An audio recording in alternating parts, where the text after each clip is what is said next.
سبحانك لا علم لنا إلا ما علمتنا إنك أنت العليم الحكيم.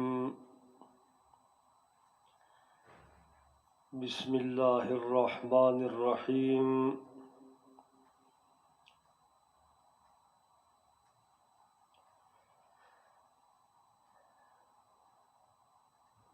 دا دورہ تفسیر 2020 لسم درس دے. دا ابتدائی درسنا لتقریب الافہام الى ما فی العالم، او چونکہ دا آخری کتاب عالمگیر کتاب دے او تر قیامت ہر دور لپارہ دے.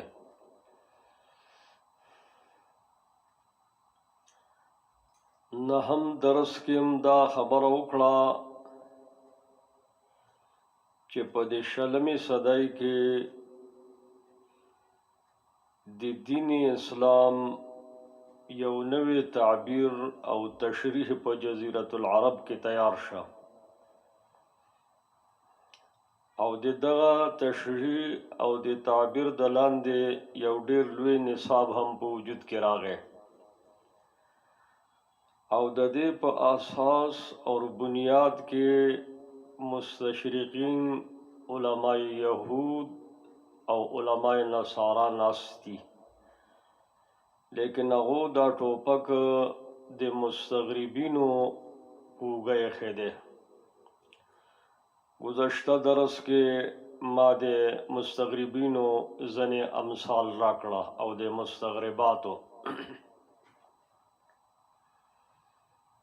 لذا ہر عالم لپاره دا پکار دا چې په شلمی صدی کې کم کتابونه په وجود کې راغل دی او کم نصاب په وجود کې راغل دی، نو ډیر دقت او گہرائی سره ډیر ډونګ به پکې ځي چرته خطا نشي. او په دغه شلمی صدی کې حضرت شیخ الہند او جماعت شیخ الہند چې کم تشریح او تعبیر کړي دے هغه ډیر محتاط تے او ډیر بہتر دے، لیکن د جماعت شیخ الہند نه چې کتر ازے بیا هم اختلافات رو نماشي. نو اوس به تاسو پوه شئ چې مستشرقین څوک دي او مستغربین څوک دي، او دا غلط تعبیر و تشریح کې دو اعتماد د صحابو نه لري که د ائمه مجتهدینو نه لري که او 1400 کاله زمونږ چې کوم رجال دي په دې اسنادو کې د دو نه اعتماد لري که.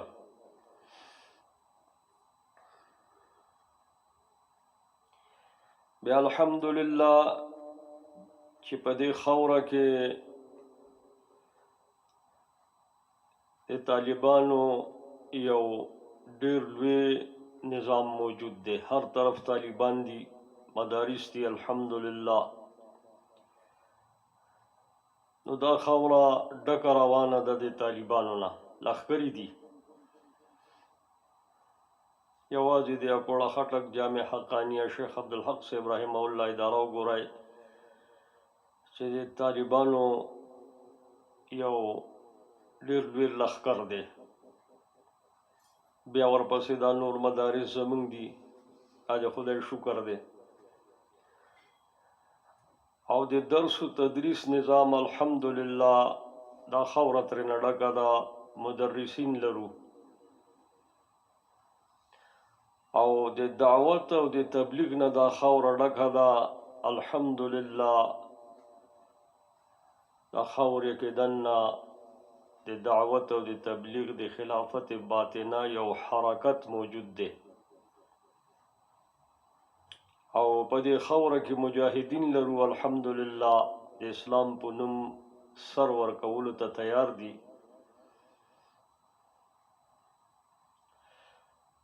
لیکن افسوس دا دی چې دغه مستشرقین او دغه مستغربین داسې افکار راکړه چې دا خلک تقریبا بیځای استعمال کړه او بیځای مصروف کړه. افسوس پدې دی.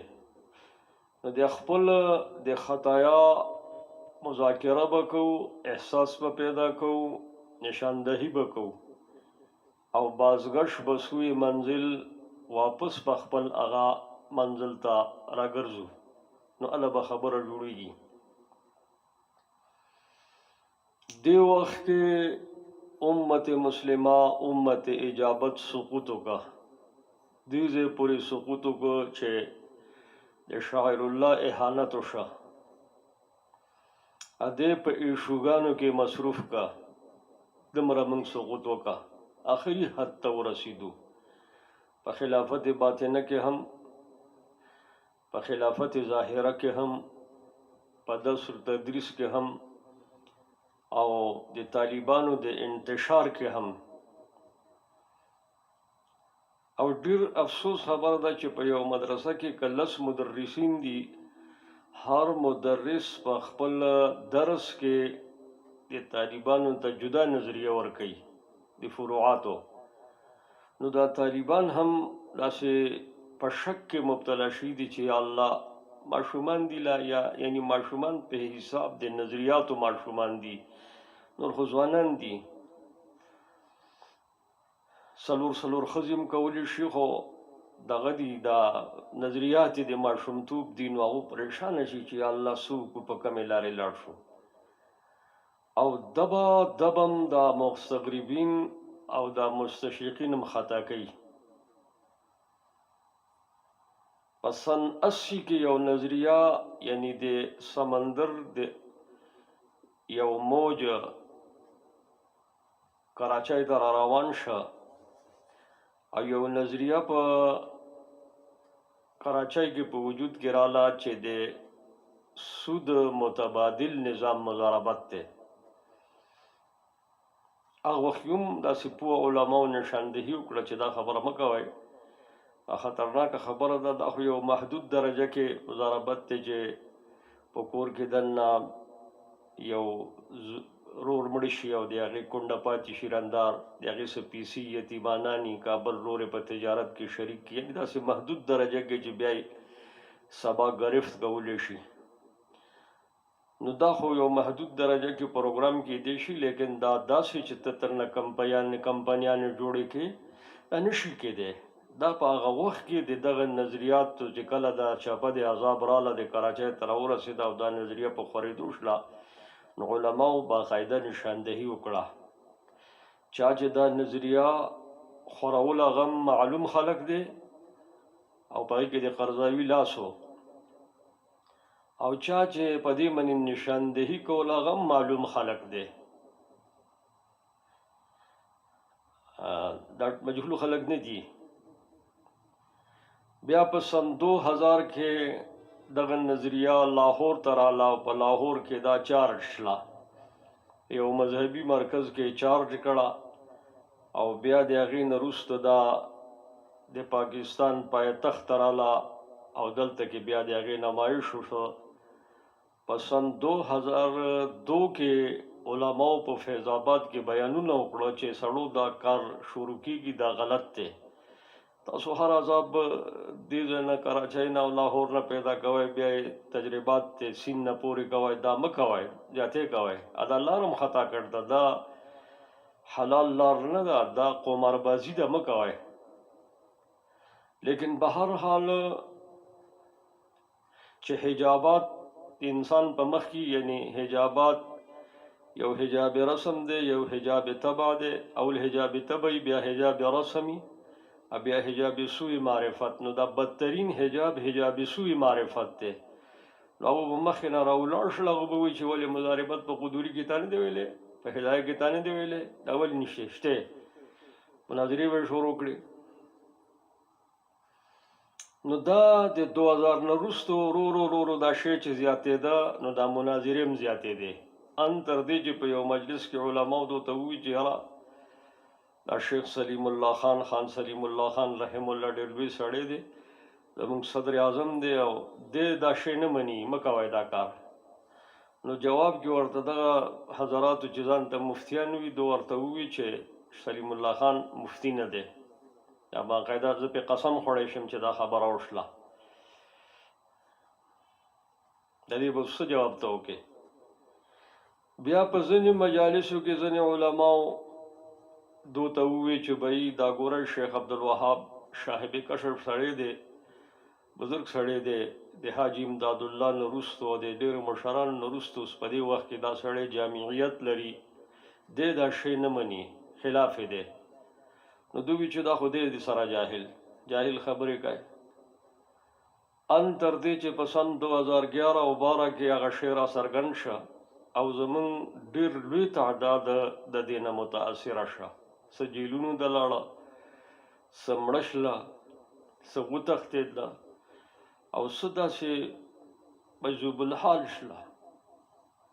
د څو خو سترګې هم کته شلې چې یا خدای دا را سره څه وشله. نو هر چا چې څوم ته احساس لره په هغه حساب سره هغه سره یو کار وشه او نقصان خو لا پرېږدي ده. بیا هم قومونو موږ سره ګزاره وکړه، داسې کار یې را سره ونه کړی چې ګاډو سره یې تړلی وي، راښکلی وي په روډونو. نو دغه یو چپه ختمه شله. بیا د هغې نه وروستو دغه مستغربینو دغه مستشرقینو یو بل پروګرام یې شروع کړو چې په عملیاتو پروګرام یې شروع کړو چې بھئی جنات ته خلا نه راکوز کړئ او دلته کې په کوڅه کې هر مفتی به کښېني، د جن نن باسي او جن راوباسي او جادو نن باسي او جادو راوباسي. دا پروګرام یې شروع کړه. دا یو فتنه، دا یو لویه چپه هم د کراچۍ په لارې راله، تقریبا پېښور ته را رسېدله، اوس په دې قبایلو ته هم ورسي او کېدای شي چې اخر سره پورې رسي. هره فتنه د دغه ځای نه راوچتېږي او بره د غرونو سر ته خېږي چې بیا څرګندېږي او دا ختمیږي، بله ورپسې را روانېږي. نو اوس دغه فتنه لا ختمه شوې نه ده چې اوس یو درېیمه فتنه یې راپسې را پیدا کړه او هغه فتنه چې کوم ده هغه د ډسکوسز په نوم باندې، یعنې ډسکو اسلام. نو اوس دا جینکۍ زمونږ د مدارسو کې دننه خو مخکې هم علماو اختلاف کوي چې د بناتو دا مدارس پکار دي که نه دي پکار او څه حده پورې پکار دي، څه نصاب یې پکار دی. لیکن بهرحال یو سیالي وه، موږ سره دلته کې نور احزاب هم دي، نور خلک هم دی، جماعتونه دي. نو په سیالۍ کې موږ وفاق باقاعده یو نظم دی د بناتو، نو د بناتو مدرسې باقاعده جوړې شلې په دې ملک کې، د هغو شاخونه دي هر ځای کې. نو دمره مدارس چې زموږ موجود دي او دمره مدارس ته چې کم بنینو دي او د بناتو دي، د دو د معاش هیڅ فکر زموږ په نصاب کې نشته. یعنی خفه نه شئ، کارګردان وفاق المدارس زموږ مشران دي، دا خفه نشي په دې خبره. دا خبره زه ډېر په یو درد او درخواست شکل کې کوم چې دا کار تاسو بیا شروع که او دلته کې بیا تاسو نصاب ورته ورنکه د دې خبرې، نو د هغې نتیجه دا راووتله چې ډیر زیات بنین طلبا او بنات طالبان معاشي تنګۍ یا د مستقبل په فکر کې مبتلا شول. نو دی وجنا يهودو نصارا مستشرقینو او بیا مستغربینو ورپسې دا ډیسکو صدر وخت چې راځي یو پروګرام دی د ډایلاګ او په دې کې بس تاسو ته چانس دی ټوکړي شته دی، یو ټوکړي چانس به تاسو ته ملاو شي او کله په جاز کې یو ځای ته بوزي، کله بل ځای کا، کله یو هوټل ته راوغوړي ډوډۍ ولور کې، کله بل هوټل ته. نو اوس دا یو درېمه لویه چاپاره روانه ده چې په جزیرة العرب کې مرکز قطر دی، مشر دغه یوسف قرضاوي دی، الجامعة الوسطیة امام الجامعة الوسطیة والتجدید چې د امام جوړ شوی دی، نو د باضابطه په دغه جامعه کې یو دا د ډیسکوز سیستم یې مشهور کړی دی. دا ډیسکوز څه شی دی؟ ما چې کوم اورېدل دی او ما چې کوم د دو مقالات کتل دي، زه چې څوم ته پیژنم، دو صرف د ډایلاګ په نوم باندې شک پیدا کوي. دا د شکاکانو غرو دی. تاسو که د یونان فلسفه کې د افلاطون په دور کې د شکاکانو فلسفه کتلی، الفلسفه المتعالیه للهیه کې چې دا شکاکان څوک چې په مقابله کې افلاطون ودرېده، نو تاسو به دې ته ورسئ چې دا ټول شکاکان دي. یو مجلس پر راغونډ کې شک به پیدا کی. اوس خو پکې د وفاق المدارس د بناتو مدرسې طالبات هم راغواړي او بنین خو جو کریکور ګرځي جو هغه خو راغواړي. نو اوس راپسې دا درېمه چاپه را روانه ده د مستغربینو او دا انتهایی خطرناکه چاپه ده، ولې چې دو صرف شک پیدا کوي.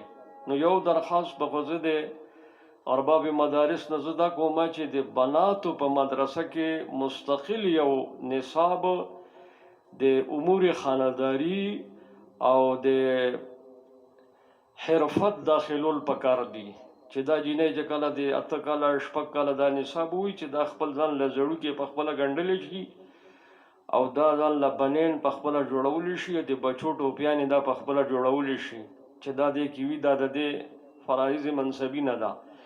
دا صحیح ډوډۍ پخولی شي، دا صحیح اوړه غېږلی شي، دا د نسب او د سرګنۍ حقوق پوره کولی شي. دا فتوا بازه نه چې دا خوښې ته ووایي چې په بخاري کې راځي زه ستا د خدمت ذمه داره نه یم.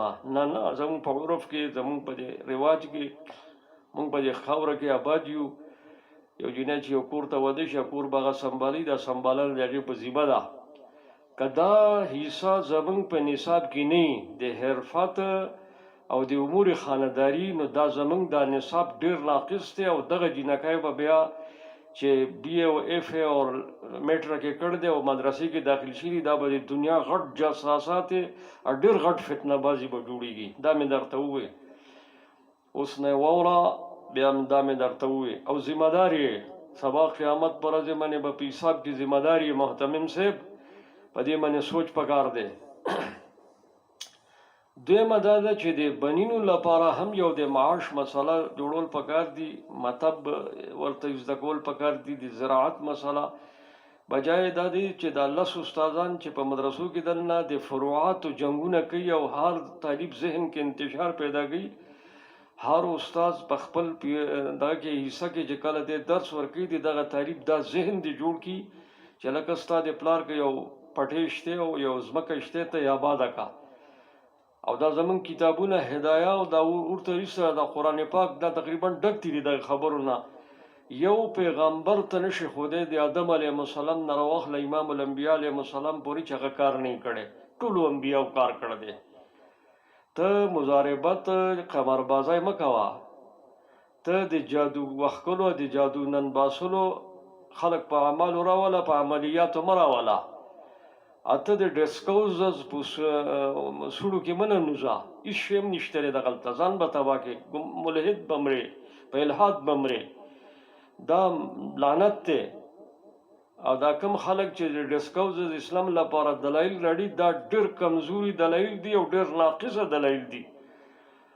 او مونږ که بیا مجبوره شلو، نو اوس خو د آدابو خیال ساتو، بیا به دا خبره را څرګندوو چې دا مه کوئ دا کار، دا لوبې اوس مه کوئ د طالبانو سره، دا مخکې تاسو تباه کړي دي.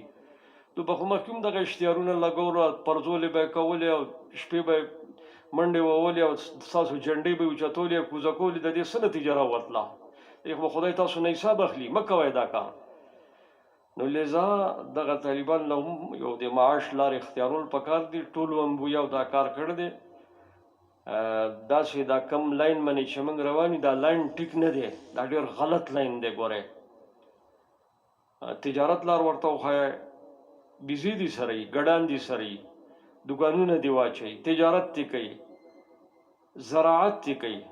څلور اته لس فارغ مفتیان مولیان چې ځان راغونډ شي، دا مفتیان لفظ هم ګورئ درست نه دی. ګورئ دا درته هم زه ووایم، دې مفتي ځکه جوړ شوی دی چې د باندې دا د مولا لفظ بد لګي، د ده په خواښې باندې دا د مولا لفظ بد لګي چې تا خپل لور مولا را ورکړ ده نو هغه پې خفه کېږي، چې تا خپله لور مفتي صاحب له ورکړ ده نو هغه ډېره پې خوشحالېږي چې ګوره زما زوم مفتي صاحب دی. دا لکه څنګه چې دا مولا لفظ تاسو بدنامه ګڼئ او بد یې ګڼئ، یو وخت به راشي چې دا مفتي لفظ به هم بد ګڼئ، بیا به کومه اصطلاح ځان له رڼئ. دا نوې نوې تجربې مه کوئ، دا تجربې ټیک نه دي، دې نه توبه وباسئ، څه کار یې زده کړئ، کار کوئ. امام محمد رحمه الله کتاب الکسب لیکل دی، هغې نه کار واخله، کتاب الکسب. امام ابو یوسف کتاب الخراج لیکل دی، د هغې نه کار واخلی. زموږ قرآن پاک کې تقریبا 200 لږ بږ آیتونه طبعیاتو سره متعلق دي، د هغې نه کار واخلی. باغونه جوړ کړئ، د انارو باغونه جوړ کړئ، د انځرو باغونه جوړ کړئ، مختلف باغات جوړ کړئ، کار کوئ. دو جوړې کېدی، یوه دغه د ناوګو جوړه یې اغوندئ چې څنګه تاسو اغوندئ باریک باریک زړوکي، او بله چې دی نو دغه د کار جوړه کړئ، خپلې ځمکې ته ځئ، 10-12 علما هلته دا کپړې خپلې بدلوئ او بیا داسې ښه جوخ کار کوئ، انشاءالله صحت په مخه وي. او ډېرې بیماریان نه دغې غواګانې وساتئ او دغه شانتې میخې وساتئ، ډېر ښه به ګرځئ، په عزت به ګرځئ. دا زه ډېر د عزت لار ښیم، ډېر د بېعزتۍ لار سوچ کوئ. خو ګناه ستاسو نه دی، ولې چې تاسو نظریه تاسو ته نه ده راکړې. که نظریه یې راکړې بیا به دا شی نه و. دا یو کتاب درته حواله راکومه، علما اور کسب حلال، قاضي اطهر مبارک پوری، دا د هندوستان څوک عالم دی. د دې کتاب کې دننه تقریبا دا د تمام کسان یې راغستي دي، محدثین یې راغستي دي، علما یې راغستي دي او مفسرین یې راغستي دي، او دا ټول خلک یې راغوښتی دی، راجمع کړ دی چې دو ټولو به کار کوو. نو ته هم صاحبه کار وکړه، کار نه علاوه بل څه لار نشته دی. ته دا زراعت باندې کار وکړه، په باغاتو باندې کار وکړه، په تجاراتو باندې کار وکړه، ځان له کار راولاړ کړه او خپل په دې مذهب باندې جوخت ودرېږه. نو یو خو دا گزارشات دي چې د همیشه د مستغربین او مستغربات موږ له د فساد لاره، د اسانۍ لاره، د قماربازۍ لاره، د ډایرکټ د شپې په شپه باندې د مالداره کېدو لاره، دا لارې راته ښیي. دا لارې ټولې غلطې دي. چې دا لارې انبیاو نه دي اختیار کړي، نو ته یې ولې اختیاروې؟ دا خبره ذهن کې کېدی. اوس یو اهمې خبرې ته اشاره کوم او برداشت یې کوئ او مطالعه پرې جوړه کړئ. تادي مه کوئ، چې تادي کوئ او داسې بدمزګۍ نه کار اخلئ نو بیا ورپسې وړه غونې کتابچه یا کتابچه خو مانه نه نیګلې کېږي، خو 1-2 غنټې په مذاکره وکړم نو هر څه به بیا بربنډ کړم. بعض همارا پوسکنده میگویم او هغه دا ده چې دغه مستغربینو نظریات په دې امت اجابت کې څنګه منتقل شله. یعنی مستشرقینو خو خپل د علوم مستغربینو ته ورباندې کړه، د حکومتونو په واسطه، د مفاداتو په واسطه، د عهدو په واسطه، پیسو په واسطه، سل واسطې نورې، د تجدد په واسطه، د روشنخیالۍ په واسطه وغیره وغیره.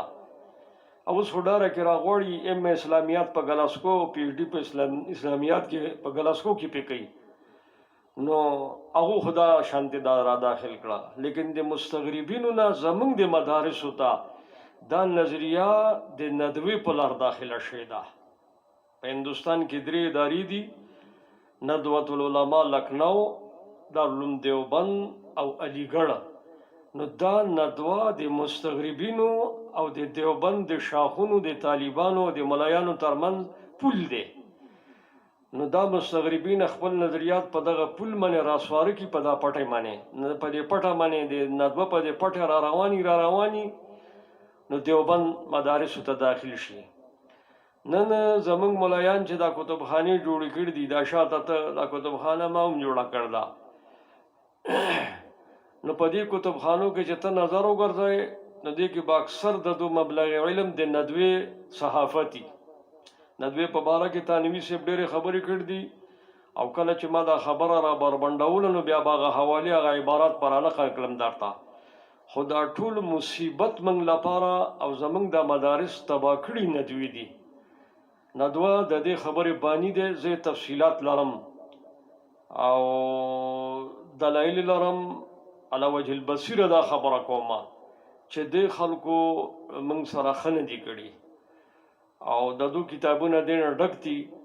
اوس د اقصای هند نه راواله تر ماوراء النهر پورې یا د ماوراء النهر نه راواله تر اقصای هند پورې دا ټوله خبره په دې کې امارت امام ابو حنیفه رحمه الله دی. موږ شیخ الاسلام ابن تیمیه رحمه الله ډېر لوی زبرګ ګڼو خو د مذهب حنبلي کس دی تفردات ډېر زیات لري. نو دلته کې اول دو یو پیش قدمی وکړه لکه د مضاربت دا مسله چې مضاربت د سود مطابق دل نظام دی دا په سن 80 کې شروع واچولوا په 2000 کې بیا سرګند کړه 2001 کې په لاهور کې چارجنګ وشو په پنډای کې په 2002 کې بیا نمایش شروع شو. نو دو یو خبر لمخ کلا په جزیرة العرب کې هم دو 40 سال پہلے نه دا مقدمات د ګریټر اسرائیل دو دا شانت عملا شروع کړ دي. نظریه خو ډیر په خانه ودا دو خو دا عملا دو دا پروګرامونه شروع کړ او دا هغه د علي سعود د راوستو د وخت نه دو دا نظریات هغه وخت نه وو خو تدریجا مخ ته راوسته اوس ظاهر کړه اوس ظاهر شله د بیت الله به حرمتي وکړه او دا ټول پروګرام ګډوډ کا.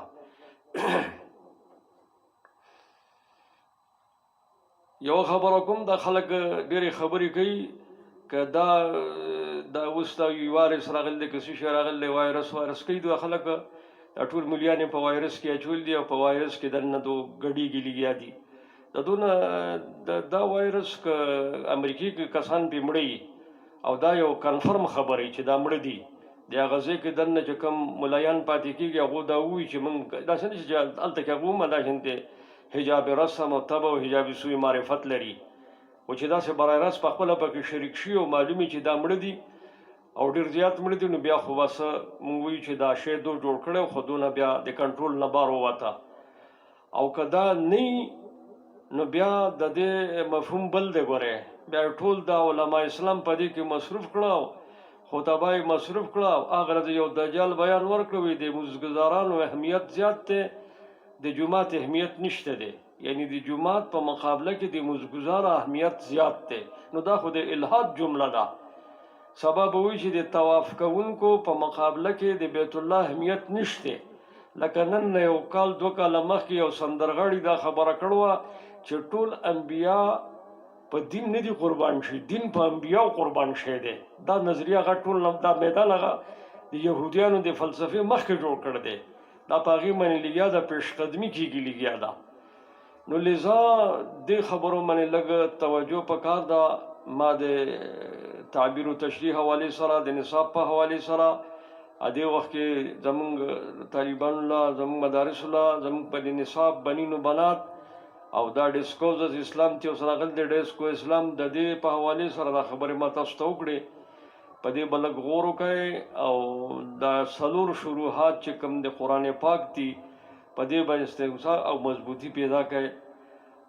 دا الله پاک ته موږ له دې توفیق راکړي. سبحانك اللهم وبحمدك نشهد ان لا اله الا انت نستغفرك ونتوب اليك. رب اغفر وارحم وانت خير الراحمين برحمتك يا ارحم الراحمين.